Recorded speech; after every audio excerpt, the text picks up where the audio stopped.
Now it is, oh my God. Okay. Now today we are talking about Shraddhatraya Vibhaga Yogamu, 17వ అధ్యాయము is last but one. ఇంతకు ముందు 16వ అధ్యాయము చివరిలో శ్రీకృష్ణుడు ఏమన్నా అంటే లాస్ట్ 2 శ్లోకాలలో ఎవరు శాస్త్ర విధులను వదిలివేసి కామ ప్రేరణతో ప్రవర్తించెదరో వారు అందుకోలేరు సుఖమును సిద్ధిని, వారు పొందగలేరు మోక్షగతిని. అందుచే శాస్త్రముల ప్రమాణముగా చేసి చేయదగు కర్మలను నిర్ణయించవలను. శాస్త్ర విధులలో చెప్పినది తెలుసుకొని ఆ రీతిగా ఇచ్చట కర్మ ఆచరించవలను అని చెప్పి ఇంతకుముందు చాప్టర్ని క్లోజ్ చేశారు. అంటే అర్థం ఏంటంటే శాస్త్రాలలో భగవద్గీతలో మనం ఎలా జీవించాలి, మనం ఎలా బ్రతకాలి అని చెప్పి లైఫ్లో చేయాల్సినటువంటి పద్ధతులు కొన్ని ఈ భగవద్గీత లాంటి గ్రంథాలలో చెప్పటం జరిగింది. వాటిని మనం చదువుకొని ఆ రకంగా మనం జీవిస్తే మన జీవితము చాలా బాగుంటుంది, మనకు మోక్ష ప్రాప్తి జరుగుతుంది అని చెప్పి శ్రీకృష్ణుడు చెప్పడం జరిగింది. అయితే మనం అదృష్టవంతులం కాబట్టి మనకు భగవద్గీత చదివేటటువంటి అవకాశం మనకు దొరికింది కాబట్టి భగవద్గీతలో ఏం చెప్తున్నాడు అనేటువంటి విషయం మనకు తెలుసు. కానీ చాలా మంది ఉంటారు భగవద్గీత అందుబాటులో లేనటువంటి వాళ్ళు, భగవద్గీతను గురించి తెలియనటువంటి వాళ్ళు, ఇటువంటి పుస్తకాలు చదివి నేర్చుకోలేనటువంటి వాళ్ళు చాలా మంది ఉన్నారు. వాళ్ళకి భగవద్గీతలో ఏమేమి ఉన్నాయి అనేటువంటి విషయం వాళ్ళకి తెలియదు. కానీ వాళ్ళు కూడా ఈ భగవద్గీత చదవకుండానే జీవితంలో కొన్ని మంచి పనులు వాళ్ళు చేస్తూ బ్రతుకుతూ ఉంటారు. భగవద్గీత చదవకపోయినా కూడా వాళ్ళ జీవితాన్ని ఒక మంచి మార్గంలో గడుపుతూ ఉంటారు. కృష్ణుడు శ్రీ అర్జునుడు ఏమడుగుతాడంటే, నువ్వేం చెప్పావు అర్జున కృష్ణ, భగవద్గీతను చదివి అంటే శాస్త్రాలను చదివి శాస్త్రాల్లో చెప్పినట్టుగా నువ్వు గనక జీవిస్తే నీకు మోక్షం వస్తుంది అని చెప్పావు కదా. చాలా మందికి భగవద్గీత చదివే అవకాశం దొరకదు కదా, చాలా మందికి శాస్త్రాలు చదివేటటువంటి అవకాశం ఉండదు కదా. కానీ వాళ్ళ మనసు మంచిదే, వాళ్ళు మంచి పనులే చేస్తుంటారు, వాళ్ళకి రాదా మోక్షము? అంటే భగవద్గీత చదివి భగవద్గీతలో చెప్పినట్టు చేస్తేనే మోక్షం వస్తుందా? కొంతమంది భగవద్గీతను చదవలేరు, భగవద్గీతలు అందుబాటులో ఉండవు, స్వామీజీలలో అందుబాటులో ఉండరు, పర్యటనలో పని చేసుకుంటూ బతుకుతారు పాపం. కానీ మంచి మనసు ఉంటుంది, మంచి పనులు చేస్తుంటారు. వాళ్ళ గతి ఏంటి? వాళ్ళు సాత్వికులను పిలవాలా, వాళ్ళని రాజసికులను పిలవాలా, వాళ్ళని తామసికులు అని పిలవాలా? వాళ్ళ గతి ఏంటి చెప్పు కృష్ణ అని చెప్పి మంచి క్వశ్చన్ కదా, అది బ్యూటిఫుల్ క్వశ్చన్. దట్ ఈస్ ఆ క్వశ్చన్ తోటి ఈ శ్రద్ధాత్రయ విభాగం స్టార్ట్ అవుతుంది. అర్జునుడు వచించెవో శ్రీకృష్ణ, శాస్త్ర విధులను వదలి యజ్ఞ పూజలను శ్రద్ధగా చేసిన వారి స్థితిగయ్యేమోను సత్వమా రజసా తామసికమా? అటువంటి వాళ్ళు ఏమైపోతారు, వాళ్ళ యొక్క ఫేట్ ఏంటి, వాళ్ళ యొక్క గమ్యం ఏంటి అని చెప్పాడు. అది ఆన్సర్ చేయటం కోసమని శ్రీకృష్ణుడు డీటెయిల్గా ఎక్స్ప్లెయిన్ చేస్తాడు. జస్ట్ అడిగిన దాన్ని అడిగినట్టుగా ఏదో 2 ముక్కల్లో సమాధానం చెప్పినట్టు కాకుండా డీటెయిల్డ్గా ఎక్స్ప్లెయిన్ చేస్తాడు. అసలు శ్రద్ధ అంటే ఏమిటి, అసలు శ్రద్ధ అనేది ఎన్ని రకాలు, ఇన్ని రకాలుగా శ్రీకృష్ణుడు ఎక్స్ప్లెయిన్ చేస్తాడు. అసలు శ్రద్ధ అంటే ఏమిటి అంటే పిల్లలు చెప్పినట్టుగా ఫెయిత్, కరెక్ట్ వర్డ్. అసలు శ్రద్ధ అనేది ఎలా ఉండాలంటే మనం చేసేటటువంటి ఒక పని మీద నమ్మకము. మనం ఈ రకంగా కనుక మెడిటేషన్ కనుక చేస్తే మన జీవితం బాగుంటుంది, మనకు చివరిగా మోక్ష మార్గం వస్తుంది అని చెప్పి ముందు మెడిటేషన్ స్టార్ట్ చేసేటప్పుడు ఒక నమ్మకం అనేది ఉండాలి. అది శ్రద్ధలో ఒక భాగము. అంటే అప్పుడు ఏం చేయాలి మనము? ఆ మెడిటేషన్ మీద కాన్సన్ట్రేట్ చేస్తాం. ఫస్ట్ సి, ఫెయిత్లో first C is the concentration.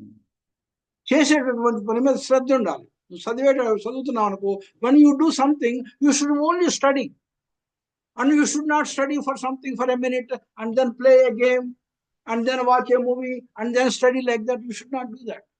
You should, when you do that one thing, completely concentrate on it. This is the part of the faith. అట్లాగపోతే you can't. Did you hear the Arjuna archery thing? Did you hear the story? Yeah. Did you know the story?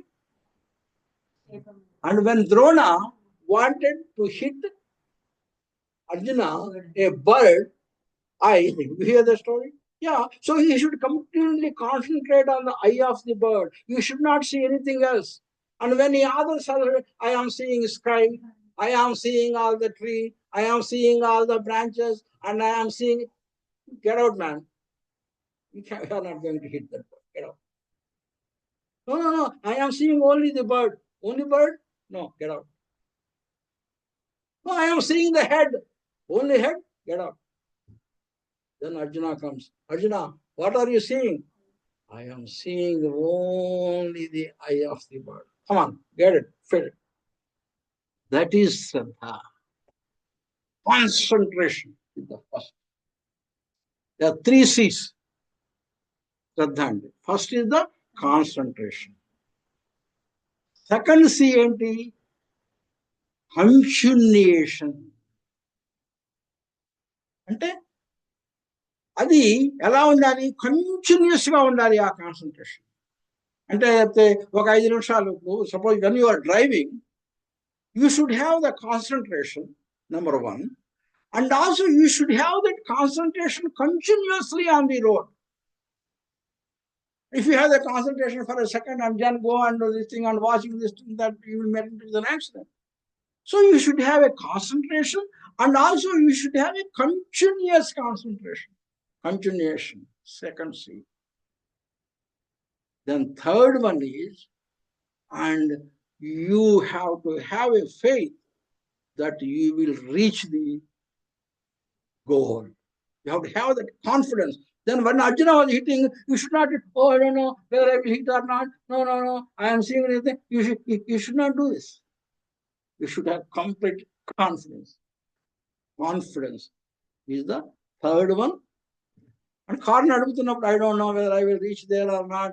I may meet with an accident. I don't know whether thing. And you should have confidence that you will reach the destination. These 3 things combinedly called as faith. శ్రద్ధ అంటే ఏమిటంటే ఈ మూడింటిని కలిపితే దాన్ని శ్రద్ధ. Yeah, concentration, continuous concentration, and concentration, continuous concentration with a confidence that you will reach the goal. ఈ 3 కలిపితే దాన్ని శ్రద్ధ. ఫెయిత్ అంటే జస్ట్ ఓన్లీ ఒక్కటి కాదు, నమ్మకం కాదు అని చెప్తాం. కానీ this is the real faith, this is the real concentration, this is real శ్రద్ధ. Now we have reached no the definition of శ్రద్ధ. అటువంటి శ్రద్ధ 3 types. ఒకటి, ధ్యానం చేసేటటువంటి వాడికి శ్రద్ధ ఉంటుంది. ప్రతి వాడికి శ్రద్ధ ఉంటుంది. ధ్యానం చేసేటటువంటి వాడికి శ్రద్ధ ఉంటుంది. నాకు ధ్యానం వద్దు, ఏమొద్దు, నేను బిల్ గేట్స్ లాగా I want become number 1 richest person in the universe, the world, I want to become. అతనికి శ్రద్ధ ఉంటుంది. Always he concentrates about this thing. ఇంకొకడు ఉంటాడు, no I don't want to work and I don't want to business or anything, and I want to rob the banks, I want to cheat, I want a shortcut. If you do the business for 1 year, it will take 10 years, 20 years to become a rich. I want some shortcut, so I want to rob the banks. Like that, if you then, that person also will have a Shraddha, right? All these people are a Shraddha. Only good people only will not have a Shraddha. Everybody have a Shraddha. Everybody has to concentrate. The bad person want to do, he also has to concentrate how to rob the bank. And he has to continuously try how to rob the bank and do all those things. And you should have a confidence, no, I am going to definitely rob the bank. And he also has to say. And also want to reach all these things. He also need to think about it. He also do meditation. He also. So this way, this Shraddha is of three kinds. ఏంటి ఆ three kinds అంటే, ఒకటి సాత్విక శ్రద్ధ, రాజసిక శ్రద్ధ and తామసిక శ్రద్ధ.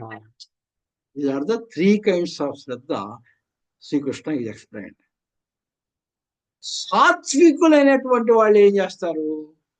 They always think about spirituality, meditation, they go to temples, పూజ చేస్తారు, good things. సాత్విక, they always concentrate on that. They continuously do that kind of things, and they always think, okay, if I do this, I will get moksha.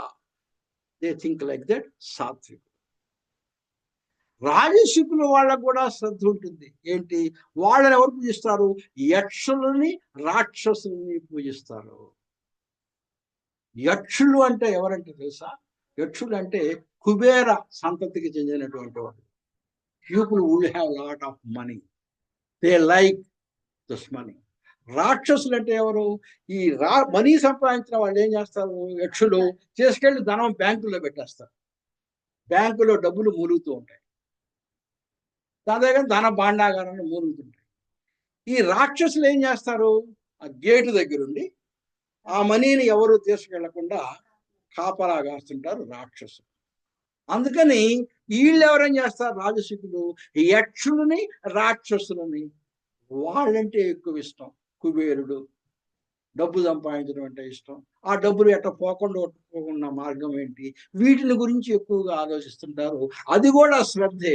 అది రాజసికమైనటువంటి శ్రద్ధ. మూడో వాడు ఉన్నారు సాత్విక, తామసిక శ్రద్ధ. వాళ్ళంతసేపటికి ప్రేతములను, భూతగణములను పూజ చేస్తుంటారు. లంకె బిందెలు కావాలి, లంకె బిందెలు కావాలంటే పూజ చేయాలి. ఎవరికి పూజ చేయాలి? ఎవరో ఒకరిని తీసుకొచ్చి, ఒక చిన్న పాపని, ఒక 7 ఏళ్ల పాపని తీసుకెళ్ళి బలి ఇవ్వాలి. ఎక్కడ 7 ఏళ్ల పాప దొరుకుతుంది? బలిస్తే లంకె బిందెలు దొరుకుతాయి. కాబట్టి ఎక్కడ వెళ్తుంటాడు? లంకె బిందెలలో బంగారం ఉంటుంది కాబట్టి నేను ఇమ్మీడియట్గా ధనవంతుడిని అయిపోతాను. ఈ రకంగా ఈ భూతగణములను, ప్రేతగణములను, చేతబడులను. కాబట్టి ఎవరైనా ఒక దగ్గర, మా నాన్న దగ్గర ₹1,00,00,000 ఆస్తుంది, నాకు ఇవ్వటం లేదు, కాబట్టి నాన్నని ఎట్టకట్ట తొందరగా చచ్చిపోతే నాకు అది వస్తుంది. కాబట్టి ఏం చేయాలి? నేను అవన్నీ ఒక చేతబడిని కొట్టుకునేవాడిని చూస్తాను. మా నాన్నని ఇమీడియట్గా చచ్చిపోయేటట్టుగా చేసేస్తే ఆ డబ్బులు నాకు వస్తాయి. కాబట్టి నేను చేతబడి వాళ్ళ దగ్గరికి ఎట్టకట్ట మా నాన్నని గీయటానికి చేస్తాను. ఇట్లా ప్రేతములను, భూతగణములను, అది కూడా శ్రద్ధే. ఎట్టయినా సరే మా నాన్న చేసేసి ఆ డబ్బులు నేను సంపాదించాను, అది కూడా శ్రద్ధే. అటువంటి శ్రద్ధను ఏమంటారంటే తామసికమైనటువంటి శ్రద్ధ అని శ్రీకృష్ణుడు. సాత్వికులు అప్పుడు 3 చదువుతాను. భగవాను వచించె తెలిపెదను వినుము, స్వభావమును బట్టి ప్రతి మనిషిలోన త్రివిధములుగా శ్రద్ధ జనియుచును. సాత్విక, రాజసిక, తామసికము. మనిషి స్వభావమును అనుసరించి తనలోని శ్రద్ధుండు ఓ భారత. అయితే ఈ డిఫరెంట్ వ్యక్తులలో డిఫరెంట్ శ్రద్ధలు ఎందుకున్నాయి? అందరూ ఒకళ్ళే మనుషులే కదా. అది థ్యాంక్స్ అమ్మా, యు గాట్ ఇట్. రెగ్యులర్గా ప్రతి దానికి వస్తుంది. 1, 2 మిస్ అయితే చక్కగా మంట పట్టించుకుంటుంది. Correct, exactly. గుణాలు ఎందుకంటే వాళ్ళ బ్యాంక్ అకౌంట్లో నుంచి వాళ్ళు తీసుకొచ్చుకుంటున్నారు గత అనుభవాల నుంచి, వాళ్ళు తిరిగినటువంటి వాతావరణాన్ని గురించి, వారికి ఉన్నటువంటి ఫ్రెండ్స్ని గురించి, వీటన్నిటిని గురించి ఆ గుణాలు వాళ్ళ చేత అటువంటి శ్రద్ధను కలుగజేస్తాయి. అంతేటుడు 3 మనిషి స్వభావమును అనుసరించి, అంటే అతను ఓడి యొక్క గుణమును అనుసరించి తనలోన రకరకాల శ్రద్ధలు ఉంటాయి. శ్రద్ధ స్వరూపునిగా మనుషులుండు, తన శ్రద్ధ ఎట్టిదో అతనట్టివాడు. ఒక మనిషి ఇలాంటి వాడు అని చెప్పాలి అంటే అతనికి ఏ రకమైనటువంటి శ్రద్ధ ఉన్నది అని చెప్పి మనం గమనిస్తే మనం we can label that person, this person is this type of person. అతనికి ఉన్నటువంటి శ్రద్ధను కనుక గమనిస్తే తన శ్రద్ధ ఎట్టిదో మనిషి అట్టివాడు.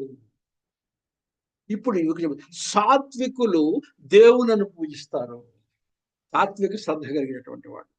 రాజసిక శ్రద్ధ కలిగినటువంటి వాళ్ళు యక్ష రాక్షసులను పూజిస్తారు.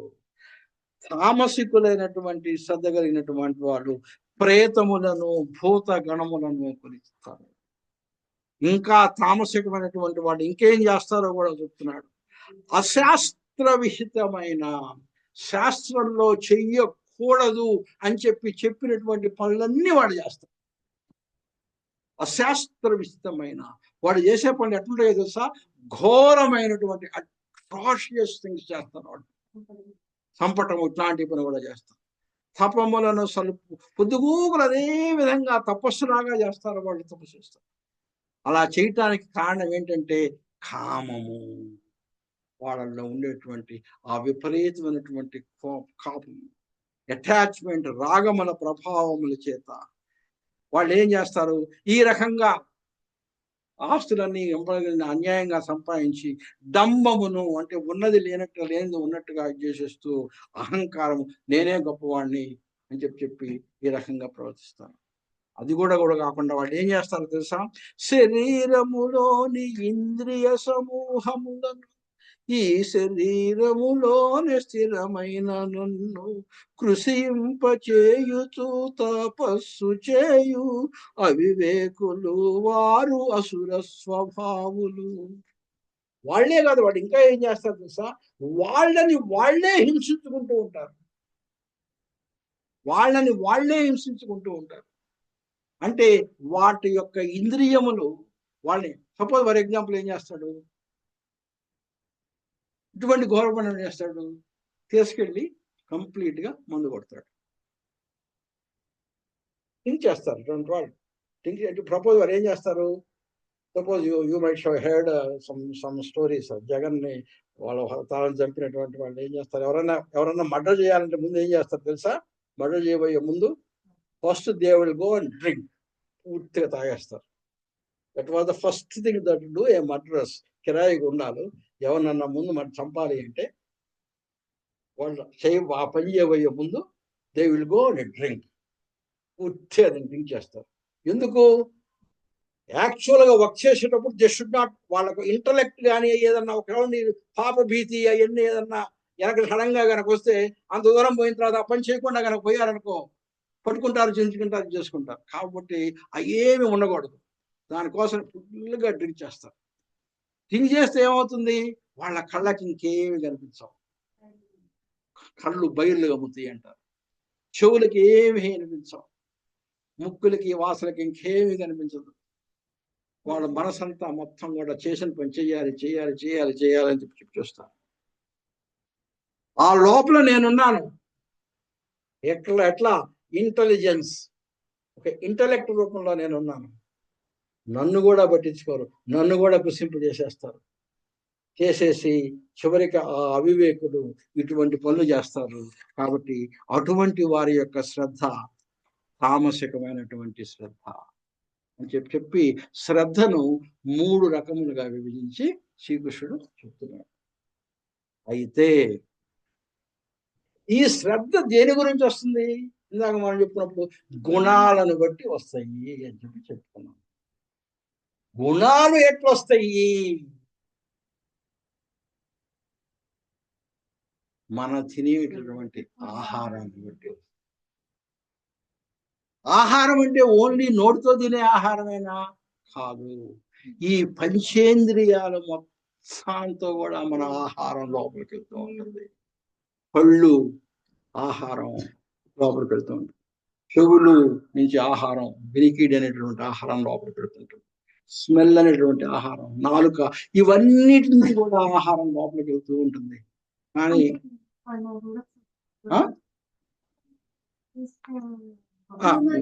చెప్తా, ఇది లోపలికి వెళ్ళిపోతుంటుంది. కాబట్టి ఈ రకంగా కాకపోతే మెయిన్ ఆహారం ఏంటంటే తినేటటువంటి ఆహారాన్ని బట్టి నీ యొక్క గుణములు ఉంటాయి. అందుకనే ఏం చేస్తారు, ఎవరైనా సరే అన్నం తింటే 50% of the food will become stool, will go away, will go.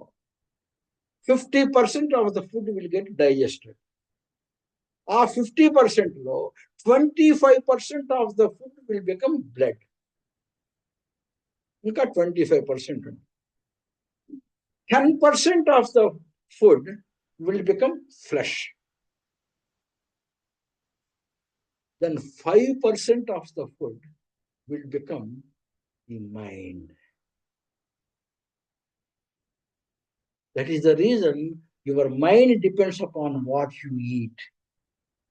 అందుకనే కొంతమంది మన ఫ్యామిలీస్లో ఏం చేస్తారో తెలుసు కదా, లేవంగానే వంట చేయబోయే ముందు చక్కగా స్నానం చేస్తారు.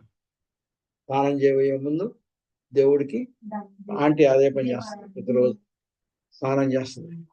చేసిన తర్వాత దేవుడి దీపారాధన చేసి రామకోటి రాసు ధ్యానం చేసుకుంటారు. ధ్యానం చేసిన తర్వాత అప్పుడు పాత్ర శుద్ధి, పాత్రను శుభ్రంగా వాటిని ప్రేమిస్తూ శుభ్రంగా వాటిని కడుగు చేస్తారు. తర్వాత పదార్థ శుద్ధి, చేసే పదార్థం ప్రేమగా తినేటటువంటి వాళ్ళ మీద ప్రేమగా అది వండిన తర్వాత అలాగనే చేసి ఆ మడి కట్టుకొని ఎప్పుడు కూడా దేవుని గురించి ఆలోచించుకుంటూ కనుక చేసామనుకో, అది ఆలోచన మొత్తం ఆ అన్నంలోకి వెళ్ళిపోతాయి. అది ఎవరైతే తింటారో అవి కూడా వాళ్ళలోకి వెళ్ళిపోతాయి. కాబట్టి ఈ రకంగా నువ్వు ఏమైతే తింటావో, నువ్వు ఏ రకంగా తింటమే కాదు, ఏ రకంగా వండావో కూడా తినేటటువంటి వాటి మీద ఆధారపడి ఉంటాయి. అందుకనే people don't encourage to eat out side. But I don't know what kind of mindset they are cooking that food. So try to avoid, I always try to avoid outside unless it is very, very, very, very nice. So that should be the attitude. Food is that much effect on us. ఆ food గురించి చెబుతున్నాడు. మనకు ప్రియమైన ఆహారము యజ్ఞము, తపము మరియు దానము బోలే. అంటే మనిషి ఎప్పుడు కూడా 3 రకాలైనటువంటి కర్మలు తప్పనిసరిగా జీవితంలో చేసి తీరాలి. ఒకటి ఏంటంటే యజ్ఞము. యజ్ఞము అంటే ఏంటంటే మనం డైలీ చేసేటటువంటి వర్క్ని యజ్ఞము అంటాం. తపము అంటే ఏంటంటే how we interact in the society, how we interact with the other people, that is called తపము.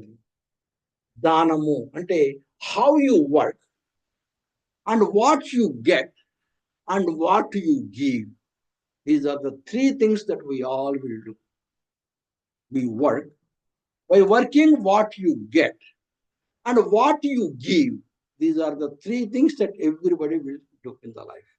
కాబట్టి చేసేటువంటి పనిని యజ్ఞము అంటాము. నీకు ఏమి వస్తుంది, ఏమి నీకు ఇష్టము, ఏమి పొందుతావు అనే దాని తపము అంటాము. ఏమి అవతల వాళ్ళకి ఇస్తావు అనేటటువంటి దానము అంటాము. యజ్ఞము, తపము, దానము వలన మనకు ప్రియమైనటువంటి ఆహారము కూడా 3 విధములుగా విభజింపబడినది. వాటి మధ్య నుండి భేదములు చెప్తున్నాను, విను. ఎందుకు చెప్తున్నాను తెలుసా? ఈ అన్నం వల్లనే మనిషికి గుణములు ఏర్పడతాయి, గుణము వలనే మనిషికి శ్రద్ధ ఏర్పడుతుంది, శ్రద్ధ వలనే మనిషి ఆ పనులు చేస్తుంటాడు. కాబట్టి అన్నం ఇది వెరీ ఇంపార్టెంట్ ఇక్కడ. కాబట్టి తినే ఆహారాన్ని గురించి చెప్తున్నాను, రైస్ కాదు. ఇక్కడ ప్రియమైన ఆహారము కూడా. కాబట్టి ఏం చెప్తున్నాడు? ఫస్ట్ సాత్విక ఆహారం ఆయువును సత్వమును, బలమును, ఆరోగ్యమును, సుఖమును, ప్రీతిని పెంచు, దీర్ఘ పుష్టిని ఇచ్చు రసపూరితమైనటువంటి ఆహారములు. Juice kind of thing. Juices ఎక్కడ ఉంటాయి? ఫ్రూట్స్ లో ఉంటాయి. చమురుతో కూడిన తేనె, అంటే కొంచెం లిక్విడ్ కాదు, సాలిడ్ కాదు, ఫ్లూయిడ్స్. నెయ్యి, ఇటువంటి వాటిని, నెయ్యి ఇటువంటి వాటిని. అంటే దాని అర్థం ఏంటి? పూర్తిగా ఇది మాత్రమే తిరిగి బ్రతకమని కాదు, మిగతా తినొచ్చు, but you should have more concentrate on this, eat less. కాబట్టి ఈ రకంగా సాత్వికులు ఎక్కువగా ఇటువంటి ఫ్రూట్స్, నేచర్లో నుంచి వచ్చినటువంటి తేనె, నేచర్లో నుంచి వచ్చింది. అలానే ఫ్రూట్, చెట్టు నుంచి పడిపోయినటువంటి దాన్ని అని చెప్పి, కాబట్టి అటువంటి వాళ్ళు తినాలి. నట్స్ వస్తుంది, తర్వాత వస్తుంది. Anything that have an oil in it, little bit of in it, that coconut వస్తుంది తర్వాత. కాబట్టి ఇది సాత్వికులకు ప్రియము. రాజసికులు ఏం చేస్తారు? చేదైనా, కొంచెం చేదుగా వగరగా ఉండాలి తింటూ ఉంటే. పులుపైన, ఎక్కువ చింతపండు వేసేసి కొంచెం పులుపుగా ఉండాలి వాళ్ళ. ఉప్పు, ఉప్పుగా ఉండాలి. కారము, ఉప్పు కారముగా. మన పికిల్స్, టిపికల్ థింగ్ ఏంటంటే మన పికిల్స్. ఓకే, మన ఆవాలు, నువ్వులు ఇవన్నీ కొంచెం చేదుగా వగరగా చేస్తుంటాయి. ఘాట్ అయినా, తింటే ఘాటుగా ఉండాలి. అంటే ఎవరన్నా మనం దీనికి టాకో బెల్కి వెళ్తే 3 kinds ఆఫ్ సాస్ ఉంటాయి వాళ్ళ దగ్గర. Mild sauce, hot sauce, fire sauce. మన ప్రత్యేకంగా మన ఆంధ్ర వాళ్ళకి ఏమడుగుతారు? గివ్ ఏ ఫైర్ సాస్ అంటాం. We all like the fire sauce. We don't want a mild sauce or hot sauce. We want fire sauce. కాబట్టి ఘాటైన, మండుతూ, ఎండిన ఆహారములు, ఫ్రైడ్ ఫుడ్స్, ఎండిన ఆహారములు, fried foods. కాబట్టి ఇవన్నీ ఏం చేస్తాయి? దుఃఖమును కలిగిస్తాయి. Acid, as soon as you go inside, they produce acid. మంటలు, కడుపులో మంటలు, ఇవన్నీ పంపిస్తాయి. తర్వాత కొంతమంది ఏం చేస్తారు? ఆ కారం తినగానే మంట పుట్టి ఏడుస్తా, ఇది చేసేసి, అమ్మా నాకు మంచినీళ్ళు అని చెప్పి శోకమును కలిగించు.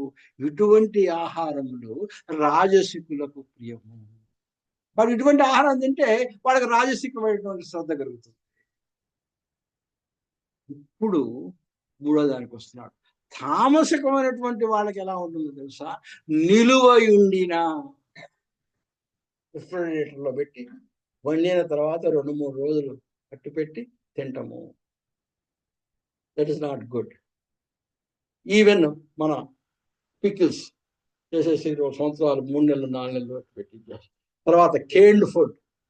That's what all Americans are depending upon the canned food. నిలువయుండిన, refrigerated food, this is not good. రుచి లేకపోయినా, దే డోంట్ హ్యావ్ ఈవెన్ రుచి ఉండదు. సపోజ్ ఫర్ ఎగ్జాంపుల్, కొంతమంది ఈ డ్రింక్ తాగుతారు. అసలు ఆ డ్రింక్ నేను 1-2 సార్లు తీసుకున్నాను. అసలు మై గాడ్, అసలు వీళ్ళు ఎట్లా తాగుతారు? అసలు దీంట్లో ఇంత చండాలంగా ఉంది, నాలుగు మీద వేసుకుంటే. అసలు దీంట్లో how do they like it? అసలు అంత కష్టపడి తాగాల్సిన అవసరం లేదు. నేను ఒక్క చుక్క నాలుగు మీద వేసుకుంటే తూ అని చెప్పి కూర్చాను. I don't know. కాబట్టి రుచి లేకపోయినా అయినా కూడా తింటానే ఉంటారు. పాచిపోయిన, vitrified food like the non vegetarian food. తిని వదిలివేసిన, లెఫ్ట్ అవుట్ ఫుడ్. చూసారా, అన్ని శ్రీకృష్ణుడు ఎంత డీటెయిల్డ్గా ఒక్కొక్క దాని గురించి చెప్తున్నాడు ఇక్కడ. తిని వదిలివేసిన, ఇవన్నీ నేను రాసినవి కాదు, సాంస్క్రిట్లో ఏమైతే ఉందో దాన్ని నేను తెలుగులో రాశాను ఇక్కడ.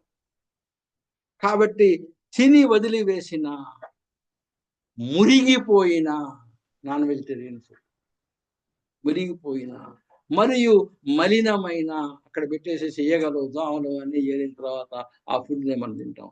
ఇటువంటి ఆహారం ఎవరికి ప్రియం అంటే తామసికులకు ప్రియం. తామసికులు అంటే మూడో రకమైనటువంటి వాళ్ళు. సాత్వికులు అంటే ఉన్నత స్థితికి చెందినటువంటి వాళ్ళు. వీళ్ళంటేనేమో రాజసికులు అంటే మధ్యమ సంబంధించిన వాడు, తామసికులు అంటే అధోగతికి సంబంధించిన నీచమైన ప్రవృత్తి కలిగిన అటువంటి వాళ్లకు సామతికులకు ప్రియం అని చెప్తున్నారు. ఎగ్ అనేది ఇదమ్మా, అది అది అది అది there is controversy, but we will talk about it later. ఎందుకంటే మనం డైవర్ట్ అయిపోతే ఇది కంప్లీట్ చేయలేము. Let me complete. ఇప్పుడు ఏం చేస్తారు? నాకు మనం చెప్పాం మూడు రకమైనటువంటి మనుషులు చేస్తాం. ఫస్ట్ ఏంటి? యజ్ఞము అంటే చేసేటటువంటి పనులు. ఆ చేసేటటువంటి పనుల్లో మనమేం పొందుతాము, తర్వాత మనము అవతల వాళ్ళకి ఏమి ఇస్తాము. వాడు చేసేటటువంటి దాన్ని యజ్ఞము, మనం ఏమి పొందుతాము అనేదేమో తపము, మనము అవతల వాళ్ళకి ఏమి ఇస్తాము అనేది దానము. ఈ మూడింటిని గురించి ఒక్కొక్కటి మళ్ళీ శ్రీకృష్ణుడు ఒక్కొక్కటి వివరిస్తుంది. యజ్ఞము అంటే మనం డైలీ చేసేటటువంటి పనులు ఎలా చేయాలి, దాంట్లో కూడా మళ్ళీ మూడు రకాలు: సత్వ యజ్ఞము, రాజసిక యజ్ఞము, తామసిక యజ్ఞము. అంటే మనం డైలీ చేసేటటువంటి పనులు కూడా సాత్వికమైనటువంటి పనులు, రాజసికమైనటువంటి పనులు, తామసికమైనటువంటి పనులు. సాత్వికమైనటువంటి పనులు ఎట్లా చేయాలి? యజ్ఞ ఫలములపై ఆపేక్ష లేక శాస్త్రయుక్తముగా యజ్ఞమే బాధ్యతగా యజ్ఞమునందే తన బుద్ధిని నిలిపి జనులు చేసిన యజ్ఞము సాత్వికము. మనం చాలాసార్లు చెప్పాము. ఏదైనా పని చేసేటప్పుడు don't worry about the result, completely concentrate on your work. When you want to study something, study it. Don't worry about what grade I will get, whether I get 4.0 or not. Don't worry about it. Just concentrate what you are doing. Put your best effort. When you are thinking about the result, your efficiency will go down when you are doing the work. But put your heart and soul. Yagna falamulapai akshaleka. Result ni gurinchi alochinchattu. Do your duty as doing your duty as the doing is. యజ్ఞమునందే తన బుద్ధిని complete, put your intellect completely concentrate on your యజ్ఞము. అలా గనక అంటే ఇదివరకు నేను చాలాసార్లు చెప్పాను, యజ్ఞం ఎలా చేయాలి? నైవేద్య మనస్తత్వంతో చేయాలి. వచ్చినటువంటి ఫలితాన్ని ప్రసాదంగా స్వీకరించాలి. ఆ రకంగా గనక చేసేటువంటి పనులని మనము సాత్విక యజ్ఞము, సాత్వికమైనటువంటి కర్మలు అని చెప్తాం. తర్వాత రాజసికమైనటువంటి యజ్ఞం ఏంటంటే ఫలమును ఆశించి చేసినటువంటి యజ్ఞము. ఎక్స్పెక్టేషన్స్. అంటే whenever you do work, you are working about the result. So when you are working about the result, your efficiency of the work will go down. కాబట్టి అట్లా కాకుండా కొంతమంది ప్రతిష్ట కొరకు పనులు చేస్తూ ఉంటారు, గుర్తింపు కోసం ప్రతిష్ట చేస్తూ ఉంటారు out of, but they really don't want to do that, but people are observing. So ఆ ప్రతిష్ట కొరకు కొంతమంది పనులు చేస్తుంటారు. ప్రతిష్ట కొరకు కావించు ఫలము యజ్ఞం పనులు, అటువంటి యజ్ఞాన్ని రాజసిక యజ్ఞము అని చెప్పంటారు. ఇక తామసికమైనటువంటి పనుల గురించి చెప్తూ ఉంటారు. వాళ్ళు ఏం చేస్తారు తెలుసా? శాస్త్ర విధులకు వ్యతిరేకముగా శాస్త్రములలో ఏదైతే చెప్పబడిందో దానికి క్వైట్ ఆపోజిట్ చేస్తారు. వాళ్ళకి శాస్త్రాలు చదువుతారో చదవరో మనకు తెలియదు, కానీ శాస్త్రంలో చెప్పిన దానికి మాత్రం క్వైట్ ఆపోజిట్ చేస్తారు. కాబట్టి శాస్త్ర విధులకు వ్యతిరేకముగా నుండి అన్నదానము లేని, మంత్రములు చదవని, శ్రద్ధ దక్షిణలు లేని యజ్ఞమును తామసికమైన యజ్ఞముగా వివరింపబడను. అంటే they put their own rules, they don't follow the custom of the society.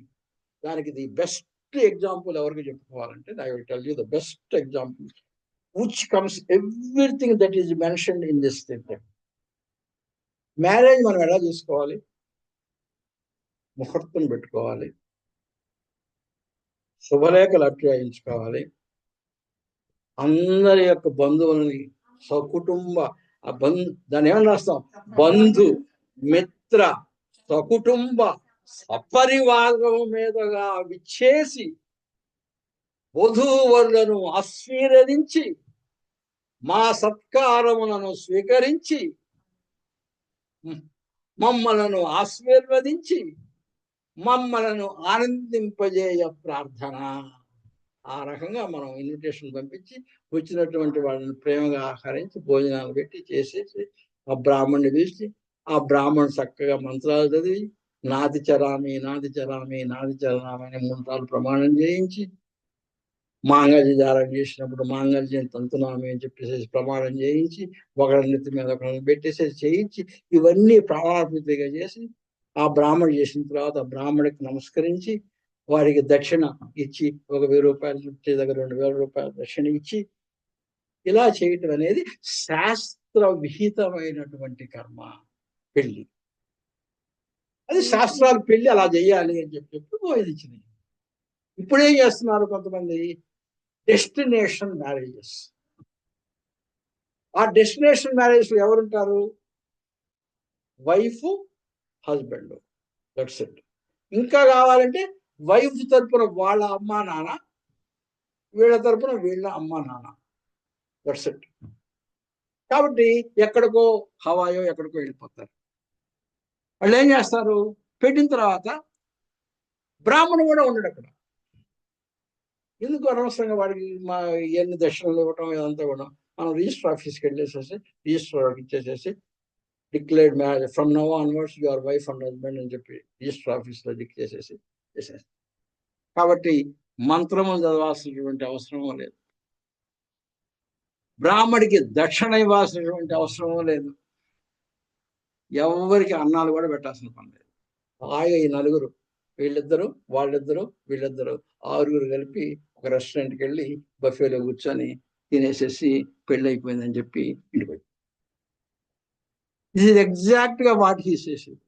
శాస్త్ర విధులకు వ్యతిరేకముగా అన్నదానము లేని, అన్నం పెట్ట, మంత్రములు చదవని, మంత్రాలు లేవు, శ్రద్ధ దక్షిణలు లేని, శ్రద్ధగా దక్షిణ ఇచ్చేటువంటి అవకాశం లేదు, అటువంటి పనులని తామసికమైనదిగా వివరించబడను. అటువంటి పనులు తామసికము అని చెప్పి చెప్తున్నాను. ఇది యజ్ఞమును గురించి. తర్వాత ఇంకా 2 ఉన్నాయి కదా మనం చేసేవి. ఏంటది? తపము, దానము. కాబట్టి తపములు ఏంటంటే, తపములు 3 రకాలు. అంటే మనం ఈ సొసైటీలో వర్క్ చేసేటప్పుడు how you communicate and interact with society in 3 ways we interact. How? With our body, with our communication, with our mouth, and with our mind. Manasa, vacha, karmana. Manasa, vacha, karmana. మనసుతో చేసేది మనసు, వచనం నోటితో చేసేటటువంటి వాచకం, కర్మ అంటే మన శరీరంతో చేసేటువంటి. కాబట్టి అది ఆ 3 గురించి 3 రకమైనటువంటి తపములను వివరించి తర్వాత వీటిని రాజసికమా సాత్వికమా అని చెప్పి తర్వాత చెప్తాడు. ఏంటి? దేవ ద్విజుల గురువు గానుల పూజనము. అటువంటి వాళ్ళు ఏం చేస్తారు తెలుసా? ఫస్ట్ దేవుడి దగ్గరికి వెళ్తారు, ముందు దేవుడికి నమస్కారం చేస్తారు, దేవుడు పూజ చేస్తారు. తర్వాత ఆ దేవుడి పక్కన ఎవరుంటారు? పూజారు ఉంటాడు. కాబట్టి ఏం చేస్తారు? ఆ పూజలు అంటే ఎవరు? బ్రాహ్మణులు. వాళ్ళని ఏమన్నా ఎందుకు ద్విజుల పూజనము అన్నారు. ద్విజుడు అంటే ఎవరండి అంటే ట్వైస్ బాండ్. 2 ద్వి అంటే 2, జ అంటే పుట్టిన, 2 సార్లు పుట్టినటువంటి వాడు ద్విజుడు. ఆ పూజారి 2 సార్లు పుట్టినటువంటి వాడు అంటే ఏంటి? రెగ్యులర్ గా పుట్టినటువంటి జన్మ ఒకటి, తర్వాత వాళ్ళకి థ్రెడ్ సెరమనీ అనేది జరుగుతుంది. అప్పుడు ఏం చేస్తారు? అది వాళ్ళ దృష్టిలో పునర్జన్మ కింద. కాబట్టి ద్విజ అంటే ఏంటంటే పురోహితుడు, అన్ని తెలిసినటువంటి వాడు, బ్రాహ్మణుడు అనేది కులం కాదు, బ్రహ్మన్ గురించి తెలుసుకున్నటువంటి వాడు బ్రాహ్మణుడు, జ్ఞానం వహించినటువంటి వాడు బ్రాహ్మణుడు. అంతేగాని బ్రాహ్మణుడు వైశ్యుడు అనే కులం కాదు. కాబట్టి అటువంటి వాడు. కాబట్టి ద్విజులకు పూజనము. తర్వాత గురువు, ఎవరైతే నీకు శాస్త్రాలు చెప్పాడో మా గురువు గారు వచ్చినప్పుడు నేను ఆ రకంగా ఆయనకి చేసిన గురువుల పూజనము. తర్వాత జ్ఞానం ఎవరికన్నా తెలిసినటువంటి వాళ్ళు ఉంటే వాళ్ళతోటి సహచర్యము. కాబట్టి దేవ ద్విజుల గురువు జ్ఞానుల పూజనము.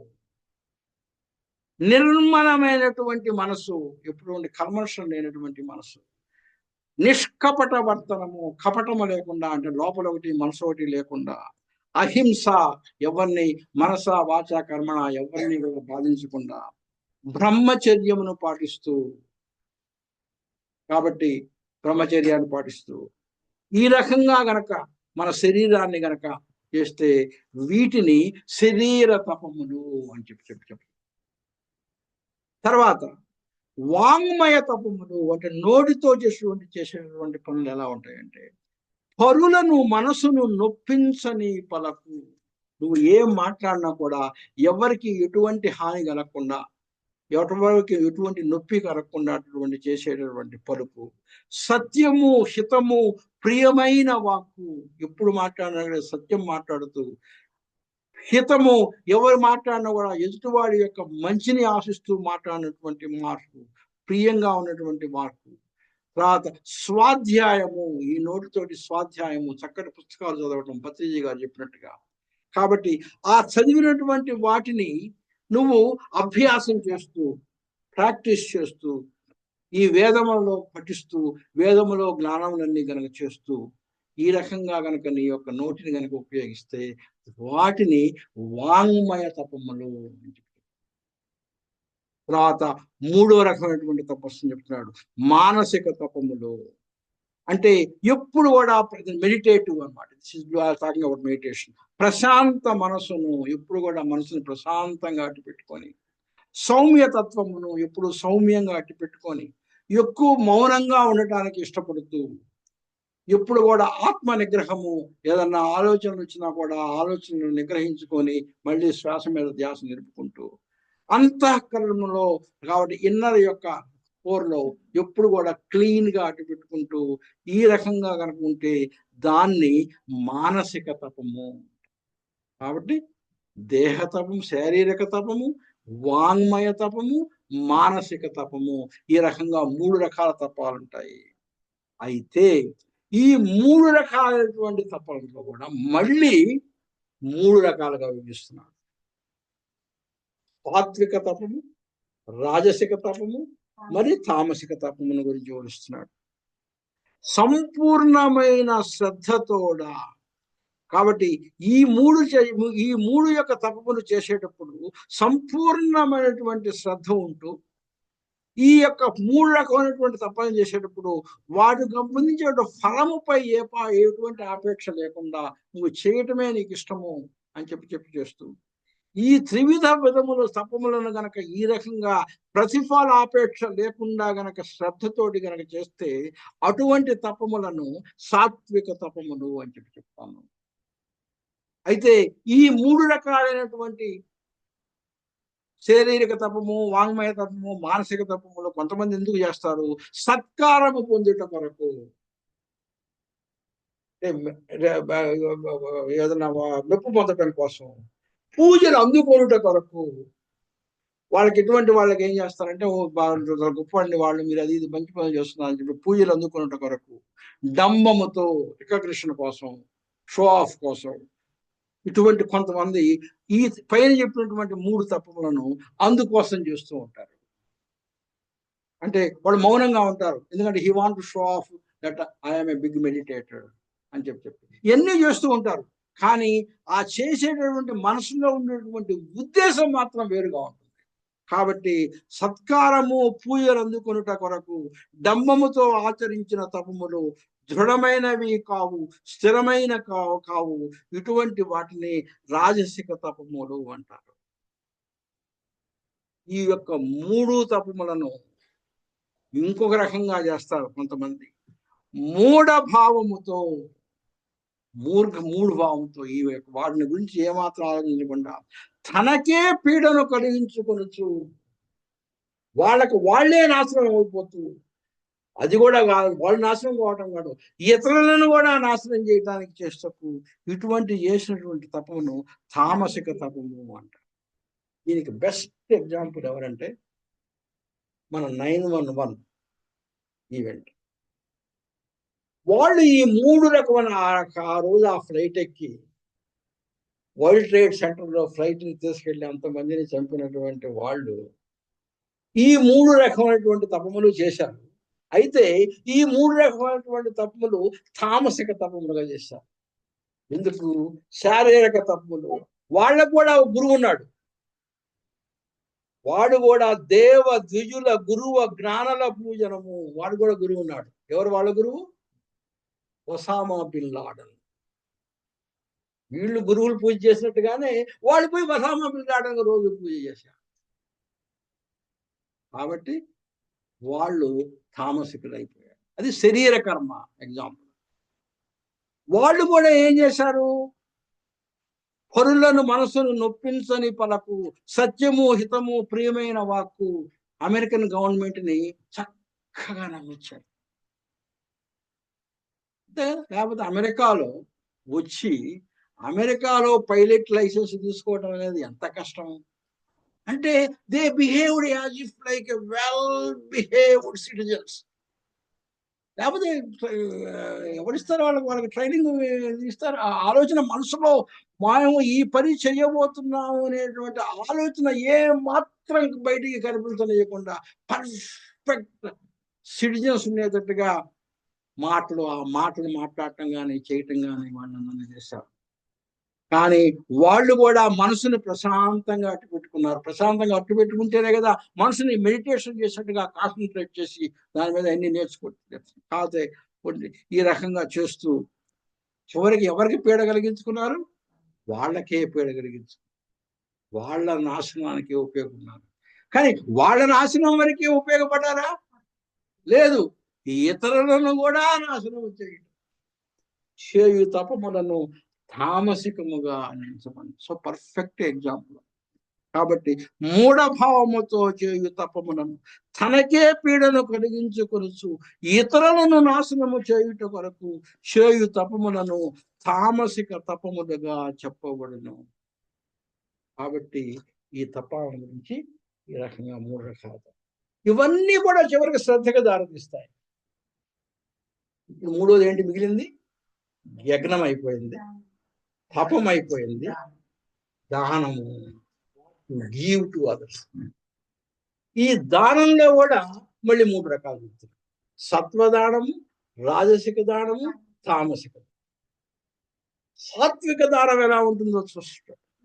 దాతృత్వమును కర్తవ్యముగా వెలిగి దానము చేయటం అనేది నా డ్యూటీ, దానము చేయటం అనేది నా రెస్పాన్సిబిలిటీ అని చెప్పనుకుంటారు. అమెరికన్స్ ఉన్నారు, normally they give 10% of their income. అలానే వారు ఉన్నారు, she always gives 10% of her income goes to charity. చెప్పారు, సరితగా చెప్పారు. ఎంతమంది అలా చేస్తారు? ఎందుకంటే she thinks that is her duty, that is her responsibility. కాబట్టి దాతృత్వమును కర్తవ్యముగా ఎరిగి ప్రత్యుపకారమును ఏమీ ఆలోచించక, she does not expect anything out of it. అది కూడా నేను అడిగితే చెప్పారు. కాబట్టి షీ డస్ నాట్, నేను ఇచ్చారు కదా కాబట్టి నాకేంటి దీనివల్ల ఉపయోగము, కనీసం మన పూర్ ఫీడింగ్ డొనేట్ చేశారు, కనీసం పూర్ ఫీడింగ్ కూడా రాలేదన్న, పర్లేదు లేండి అని చెప్పింది. అంటే ప్రత్యుపకారమును ఏమీ చేయలేనటువంటి వారికి, దేశ కాలములో పాత్రుడగు వారికి, అంటే మనం ఇచ్చేటటువంటి వాడు సరైనటువంటి పాత్రుడు, ఈ యొక్క దానము వాళ్ళకి అర్హత ఉందా లేదా, వాళ్ళకి నిజంగా ఉపయోగపడుతుందా లేదా. Homeless people. తర్వాత వింటర్, ఆ రోజు మేము వెళ్ళినప్పుడు ఎంతో మంది ఫ్యామిలీస్ పిల్లలు తీసుకొని బయట నిలబడి వెయిట్ చేస్తా ఉన్నారు లోపలికి రావడానికి. కొత్తగా వాళ్ళకి ఇంకా ఫుడ్ ఇవ్వట్లా, మేము బయటికి తీసుకెళ్ళి వాళ్ళకి పిల్లలందరికీ ఫుడ్ సప్లై చేసి వచ్చాం. కాబట్టి దానము చేసిన దానమును సాత్విక దానము అని చెప్పారు. అయితే తామసిక దానం ఎలా ఉంటుందో తెలుసా? ప్రత్యుపకారమును ఆశించినటువంటి, నేను నీకు ఇస్తాను, నువ్వు నాకేమిస్తావు, what will I get out of that. ప్రత్యుపకారమును ఆశించినటువంటి, పునః ఫలమును పొందు దృష్టి కలిగి, నేను నీకేమన్నా ఇస్తే దీనివల్ల ఇండైరెక్ట్ గా నాకేమన్నా వస్తుందా? ఓ మై గాడ్, ఈ సంవత్సరం నేను ట్యాక్స్ $10,000 ట్యాక్స్ కట్టాలా? No no no no. If I just give $3,000 to some charity, I will get some tax break. Okay, let me give something to charity. ఎందుకు ఇస్తున్నాడు? To get a tax break. But main intention ఏంటి? To get the tax break. అందువల్ల దానం చేస్తున్నాడు. అంతేగాని దానం చేయగా, అందుకని ప్రత్యుపకారము ఆశించినటువంటి, పునః ఫలమును పొందు దృష్టిని కలిగి చేయడం ఇష్టం లేదు. బట్ అందరూ చూస్తున్నారు కాబట్టి ఇవ్వకపోతే బాగుండదు. కాబట్టి ఇష్టం లేకపోయినా కూడా అయిష్ట భావముతో ఇచ్చినటువంటి దానము రాజసిక దానము. ఫస్ట్ ఎగ్జాంపుల్ ఏంటంటే, నేను ఆశ్రమంలో ఉన్నప్పుడు స్వామీజీ స్పీచ్ ఇస్తే అందరూ వచ్చి హుండీ ఉంటుంది, ఆ హుండీలో డబ్బులు వేస్తారు. ఎవరికి ఎంత చూస్తే అంత వేస్తారు. స్వామీజీ 1.5 hours స్పీచ్ ఇచ్చారు. ప్రతి వాళ్ళు కూడా ఆ లైన్లలో కూర్చుంటాం. ప్రతి వాళ్ళు వచ్చేసి దాంట్లో వేసేసి వెళ్ళిపోతుంటారు. మేము అందరం కూడా వెళ్ళిపోతున్నాం. నేనే లెక్క అంతా అయిపోయిన తర్వాత కౌంట్ చేసేవాడిని నేను. కానీ అందరూ వెళ్ళిపోయారు. ఆ హుండీ ఓపెన్ చేసేసి కౌంట్ చేసి నేనే నెక్స్ట్ డే బ్యాంకులో వేయాలి డబ్బంతా. జస్ట్ కంప్లీట్ చేసి చేస్తా ఉన్నా. ఒక అతను వచ్చాడు, సార్ నేను నాకు $100 వేసాను, ఒక డబ్బులు ఇవ్వండి సార్. అదేందండి, స్వామీజీ కదా వేసింది, మళ్ళీ డబ్బులు అడుగుతారేండి? ఏం లేదు సార్, అందరూ చెప్తామంటే నేను కూడా ఇవ్వదు బాగుండదని చెప్పి వేశాను, కానీ ఆ డబ్బులు నాకు అవసరం అండి, ఈసారి వచ్చినప్పుడు స్వామీజీకి ఇస్తాను, ఆ డబ్బులు ఇచ్చేసేయండి. ఇచ్చేసాను. చూసావా?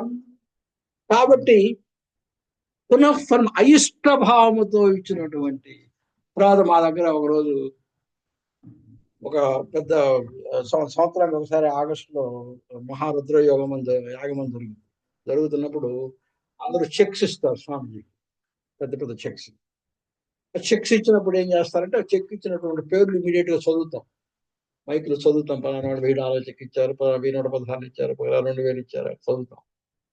కాబట్టి ఆయన ఏం చేశాడు, $1,116 చెక్ ఇచ్చాడు. వెంటనే ఆయన పేరు $1,116 చెక్కులు ఆయన ఇచ్చాడని చెప్పించారు. అవన్నీ నేను కలెక్ట్ చేసుకుని నెక్స్ట్ డే బ్యాంకులో వేస్తాను.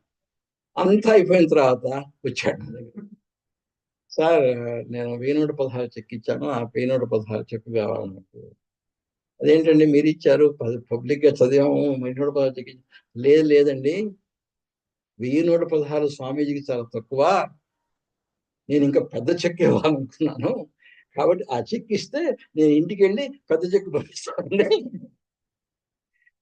అని చెప్పి అన్నాడు.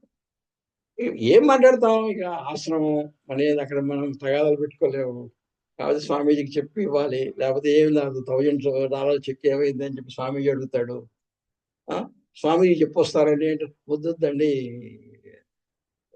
కాదండి, స్వామీజీ విన్నారు, అందరూ విన్నారు, చెప్పి రేపు లెక్కల్లో స్వామీజీ నన్ను అడుగుతారు, ఇంత ఎక్కువ వచ్చింది కదా ఏందని అడుగుతున్నారు అని చెప్పంటే, వద్దు సార్ స్వామీజీకి చెప్పొద్దు, స్వామీజీకి చెప్పొద్దు. సరే ఒక పని చేయండి, మీరు ఒక కాగితం మీద రాయండి, please give my cheque back and I will give more bigger cheque అని కాగితం, ఎందుకంటే స్వామీజీకి చూపించాలి కదా, లేకపోతే స్వామీజీ గారు నన్ను అడుగుతారు అని చెప్పి రాసివ్వండి అని చెప్తే రాసిచ్చాడు. రాసి సంతకం పెట్టిస్తే నేను వెంటనే ఆయన చెక్ ఆయనకి ఇచ్చేసాను. But he never sent any cheque back. ఇలా ఉంటారు కొంతమంది. కాబట్టి this are the perfect example అనమాట. అయిష్ట భావముతో ఇచ్చినటువంటి దానము పునః ఫలమును పొందు దృష్టి కలిగిన అటువంటి దానము రాజసిక దానము అంటారు. ఇక తామసిక దానం ఎలా ఉంటుందో చెప్తాడు చూడండి. తగని ప్రదేశములో, తగని కాలములో, అగౌరవముతో అవమానించుచు అపాత్రునకు చేయునటువంటి దానము తామసిక దానము. తగని ప్రదేశంలో అంటే అందరు హ్యాపీగా ఉన్నటువంటి వాళ్ళలో పాపం ఎవరో ఒకరు డబ్బులు అవసరం ఉన్నటువంటి వాళ్ళు ఉంటారు. అందరితో హ్యాపీగా, అందరితో పాపం అతను హ్యాపీగా పార్టీలో ఉంటాడు.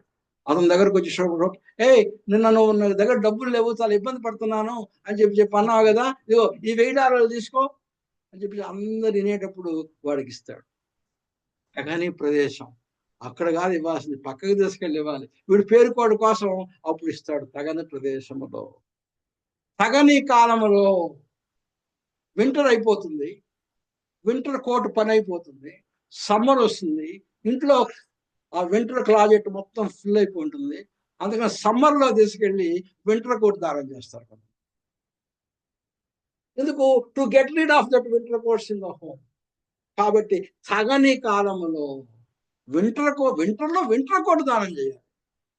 అంతేగాని నువ్వు సమ్మర్లో వెళ్ళి నేను వింటర్ కోట్ దానం చేస్తావంటే ఎట్లా కుదురుతుంది? అది అపాత్ర దానం, అది తామసిక దానం. అగౌరవముతో అవమానించు ఎవరైనా బెగరిస్తే తీసుకో పో, 4 రోజులు మా ఇంటి వైపు రాబాక పో, ఈ రకంగా చేసేటువంటి దానం. అగౌరవముతో అవమానించు, ఇంతవరకు తామసిక. ఇంకొక రకమైనటువంటి తామసిక దానం ఏంటో తెలుసా? అపాత్రునకు చేయనటువంటి దానం. దానము చేయకూడనటువంటి వాడికి చేసేటటువంటి దానాన్ని అపాత్ర దానం. నాకు చిన్న ఎగ్జాంపుల్ ఏంటంటే, చిన్నప్పుడు మా ఫాదర్ వాజ్ ఎ టీచర్.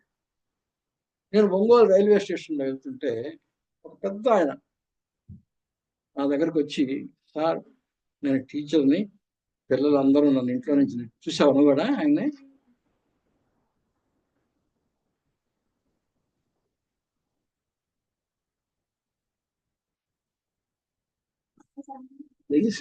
వచ్చాడు. వచ్చి నా పిల్లలందరూ ఇంట్లో నుంచి నెట్టేశారు సార్, నేను టీచర్ని, నాకు తినడానికి డబ్బులు కూడా లేదు, ఏమన్నా ఇవ్వండి సార్ అని. నాకు బాగా బాధేస్తుంది. మా నాన్న టీచర్కి ఇటువంటి దుస్థితి పెట్టింది కదా అని చెప్పేసి నా దగ్గర, నా చిన్నపిల్లని కదా, మా నాన్న ఎంతో కొనుక్కోవడానికి ఏదో డబ్బులు ఇస్తే దాంట్లో నుంచి ఒక ₹10 ₹20 ఇచ్చేసిన తర్వాత ఏం చేశాను, వెళ్ళి వెయిటింగ్ రూమ్ ఉంటుంది కదా ట్రైన్ స్టేషన్లో, పోయి ఆ వెయిటింగ్ రూమ్లో కూర్చున్నాను. ఆ ట్రైన్ 2 గంటలు 3 గంటలు లేటు. ఆ వెయిటింగ్ రూమ్లో కూర్చున్నాను.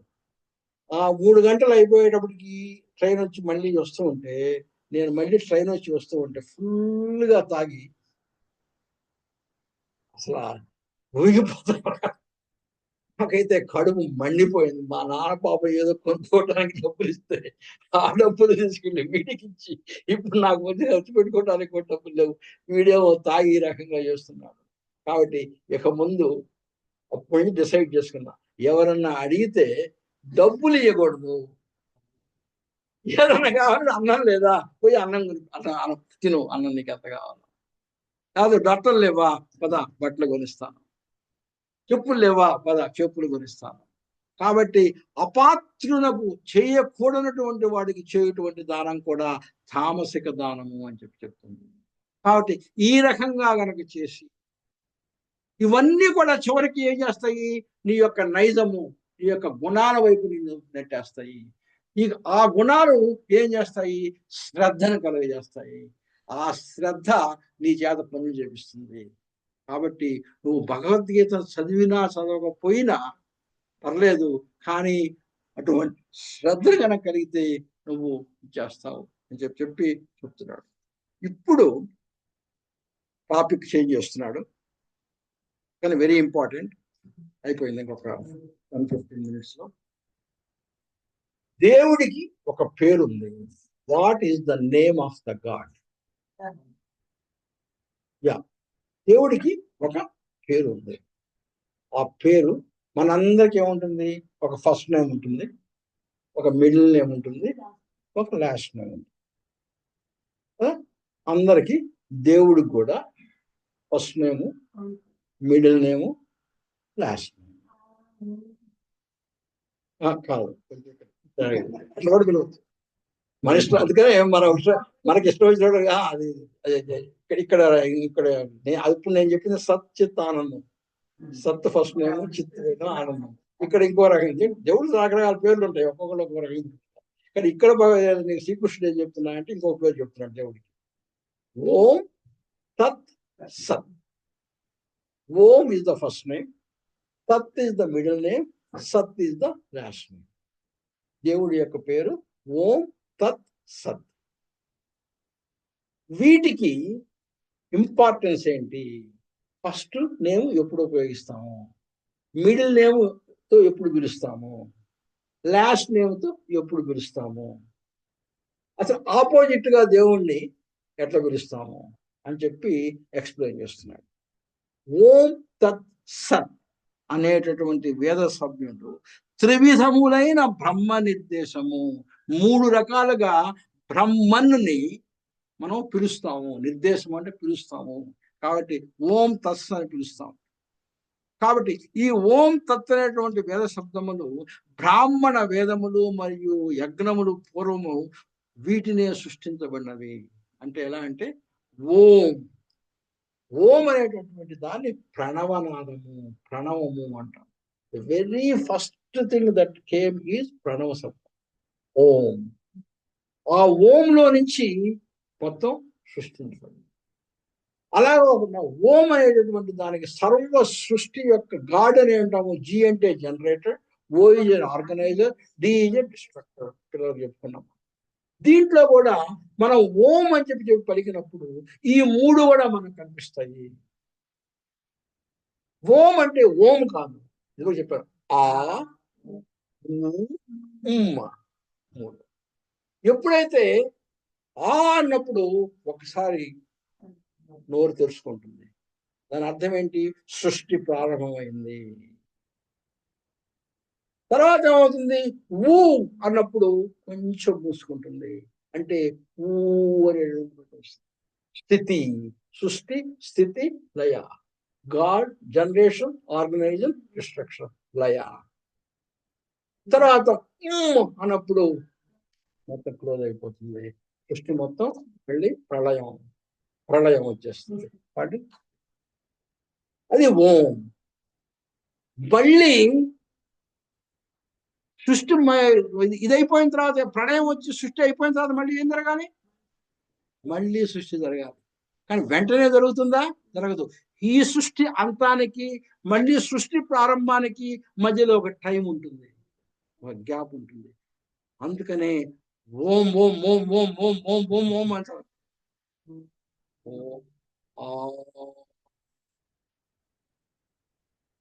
గ్యాప్, కొంచెం టైం ఇవ్వాలి.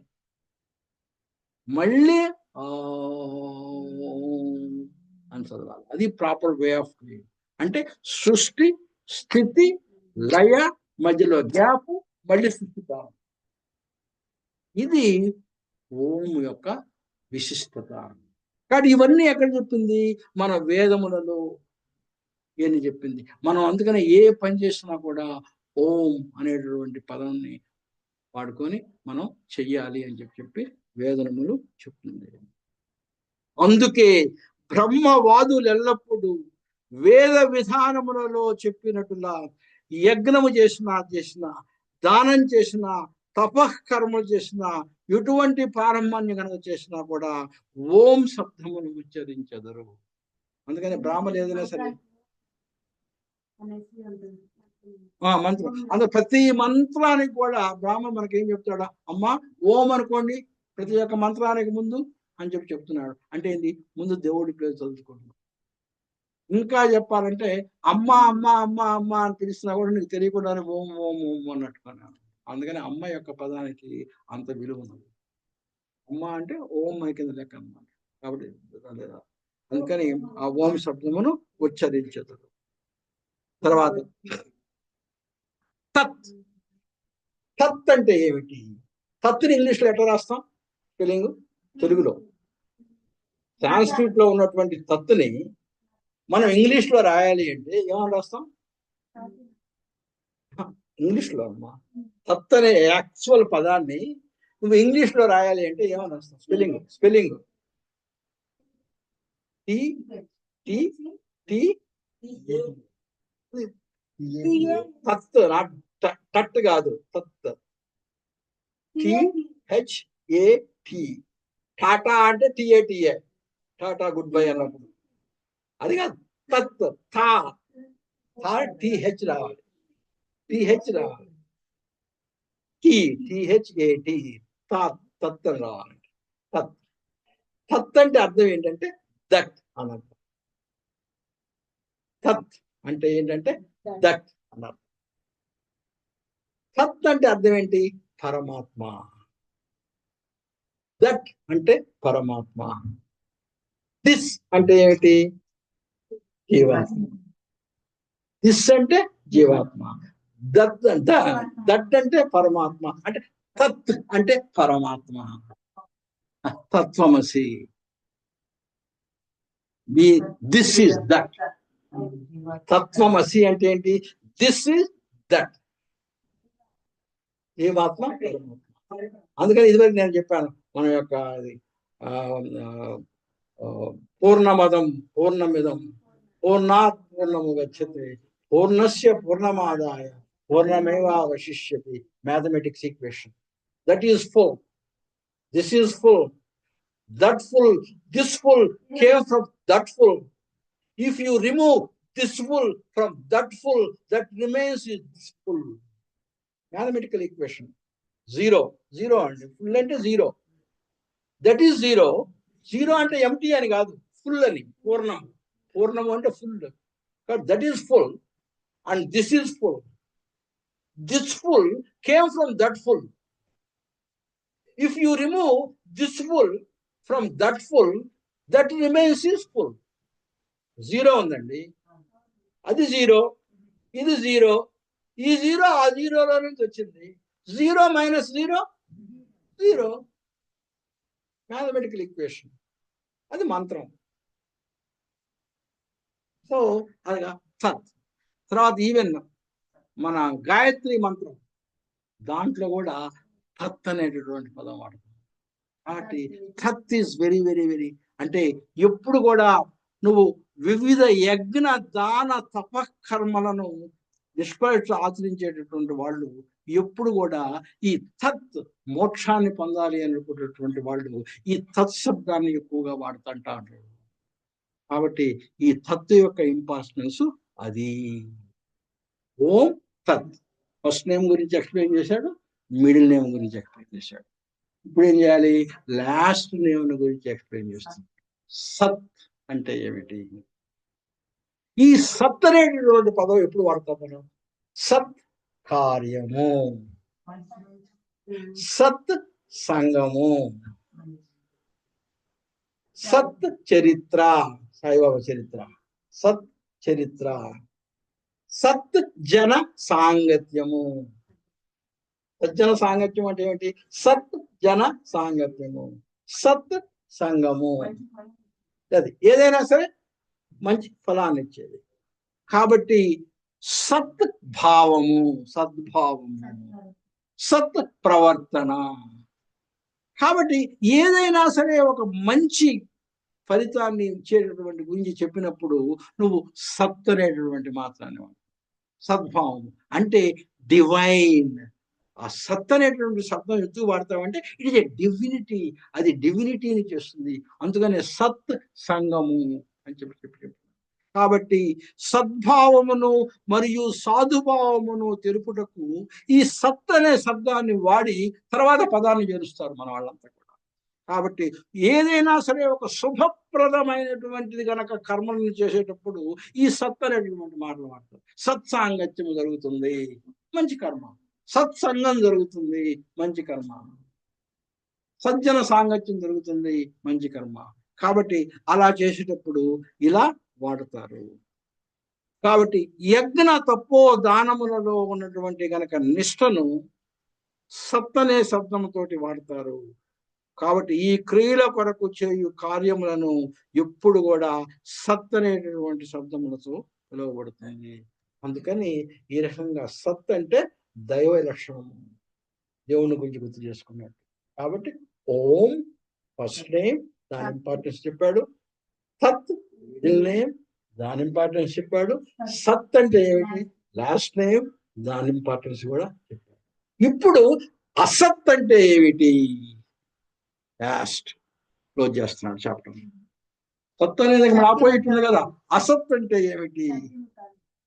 సత్యము కానిది అసత్యం. శ్రద్ధాహీనముగా ఒక పేరుకే చేస్తుంటాడు పూజలు. ఏంటో ఆ పూజ తెలుసా? మన నార్మల్గా మన ఇళ్లలో జరిగేటటువంటి సత్యనారాయణ వ్రతము అసత్యము. ఏం జరుగుతుంది మన ఇళ్లలో? నేను చాలా చోట్ల గమనిస్తున్నాను. వాళ్ళిద్దరు కూర్చుంటారు, బ్రాహ్మణుడు చదువుతూ ఉంటాడు, వీళ్ళేమో నమస్కారం అండి, బాగున్నారా, కూర్చోండి కూర్చోండి, అమ్మా వాడి కాఫీ ఇవ్వు.